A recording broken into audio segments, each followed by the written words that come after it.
E hoje a nossa cronista e neuropsicóloga Débora Mose está de volta para falar de um assunto delicado. Bem-vinda de volta, Débora. Obrigada. Tudo bem, Débora? Olha, hoje a gente vai abordar a questão se você sabe se o seu filho precisa de acompanhamento psicológico e ainda sabe quais os motivos que levam uma criança a precisar de acompanhamento. A Débora está aqui para responder tudo para a gente. Débora, como é que a gente sabe, então, se uma criança precisa ou não de um apoio psicológico? Então, o ponto central é o sofrimento. Então, uma criança que demonstra que está sofrendo, que teve uma mudança repentina de comportamento, alguma situação em que ela regrediu de algo que ela já tinha conquistado e aí ela, principalmente a questão de voltar a fazer xixi na cama, ou ter algum comportamento que cause estranheza para a família, isso pode ser um sintoma de que algo não está indo bem e ela não tem ainda recursos para se expressar verbalmente e dizer não estou bem. Uhum. Então, isso são sintomas que algo mais sério pode estar querendo evidenciar.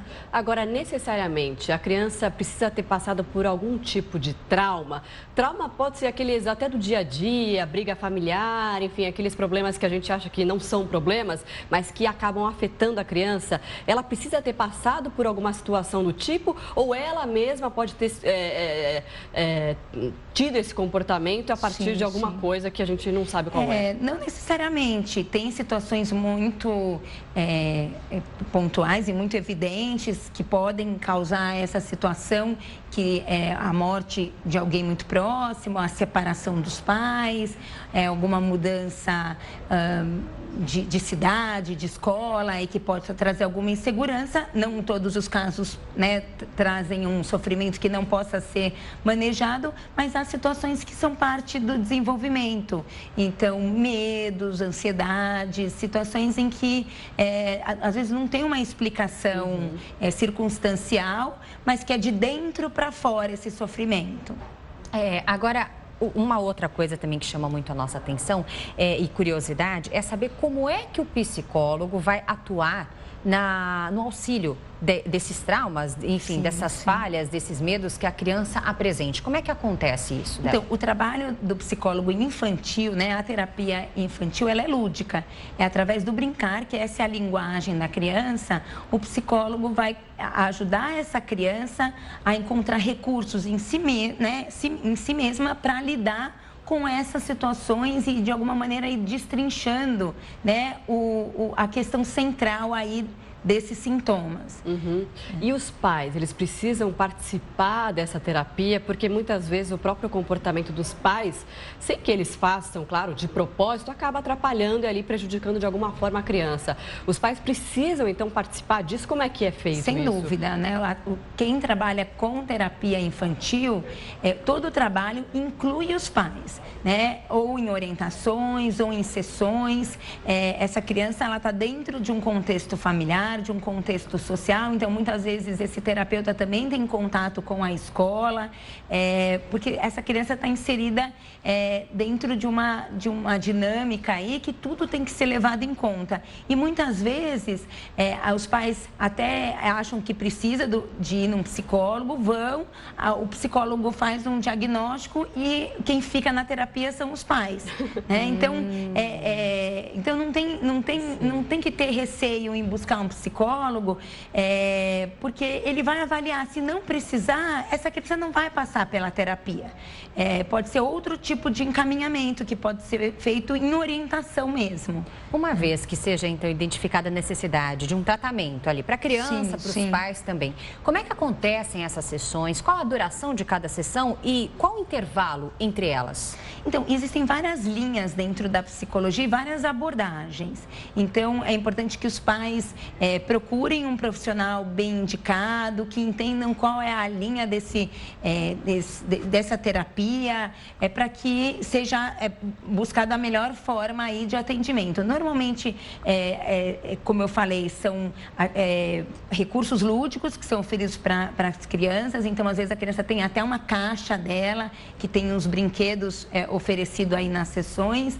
Ela tem um tempo de duração, tem combinados de sigilo, né? Toda essa questão ética, tem os combinados com a criança, tem um tempo de duração das sessões, mas a quantidade de sessões, isso cada caso vai ser levado em conta, né, as circunstâncias de cada caso. A criança entra sozinha, por exemplo, na sessão, os pais aguardam do lado de fora da sala? Então vai depender muito da abordagem do terapeuta, né? Então algumas sessões pode ser junto com a mãe, junto com o pai, com os pais, algumas sessões sozinha, então tudo isso é alinhado aí nas entrevistas iniciais com a família e dependendo realmente da abordagem e da teoria do terapeuta. E tem alguma idade mínima para a criança começar a fazer terapia? E outra coisa também que chama atenção, às vezes o zelo demais dos pais, porque tem coisas que são da idade, né? Sim, a birra ali por volta dos 2 anos e tal. E tem pais que ficam super preocupados. Esse zelo em excesso também não pode ser prejudicial para a criança? Então, criar um problema talvez onde não tem, né? Sim, respondendo à primeira questão da idade, assim, você tem linhas que atendem até bebês, então em estimulação precoce, então em instituições, por exemplo, para crianças com síndrome de Down, autistas, que já faz um trabalho de intervenção precoce e os atendimentos são desde bebês. Então, vai depender muito da abordagem, da linha teórica, mas também a questão emocional e, assim, até pela questão lúdica, em algumas abordagens, precisa ser uma idade em que a criança já consegue ter essa questão do jogo simbólico, né, de representar aí as suas questões através do brincar. Então, tudo vai depender muito da linha teórica do terapeuta e do tipo de abordagem de terapia. Essa questão que a Marcela colocou, então, como identificar, às vezes, qual é o sofrimento? Porque a birra dos 2 anos, para alguns pais que são super protetores, pode representar aquele, ai, olha, o meu filho está sofrendo. E, na verdade, tem que ter um pouquinho de cautela nisso. A gente está muito numa fase de buscar por especialistas, né? Então, tudo vai muito também do sexto sentido aí dos pais, né? Quer dizer, a birra faz parte dessa faixa etária, mas isso está causando um problema enorme na nossa família, isso está deixando todo mundo descompensado, conflitos entre o casal por conta da birra.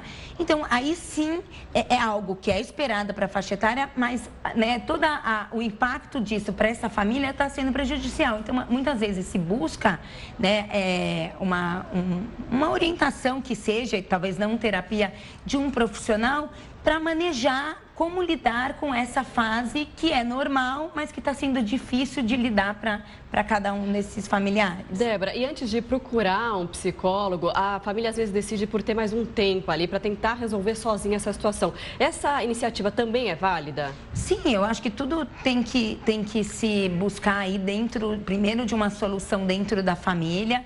Essa criança, se ela está numa escola, muitas vezes vale a pena essa conversa com a escola para ver, bom, isso só está acontecendo em casa, olha, aqui na escola ele está super bem. Então, né, aí os pais começam a refletir que talvez é alguma coisa aqui em casa. E vale a tentativa até o ponto que se chegue à conclusão que não estamos conseguindo, tudo bem admitir isso, é saudável buscar por ajuda. E aí, né, nesse caso, sim, recorrer a um profissional. Tá ótimo, Débora. Muito obrigada pelos esclarecimentos de hoje. A gente espera você na semana seguinte com mais dúvidas, mais respostas aqui no universo infantil, adulto, enfim, que tanto desperta a nossa curiosidade. Obrigada. Com certeza. Obrigada. Eu que agradeço. Até.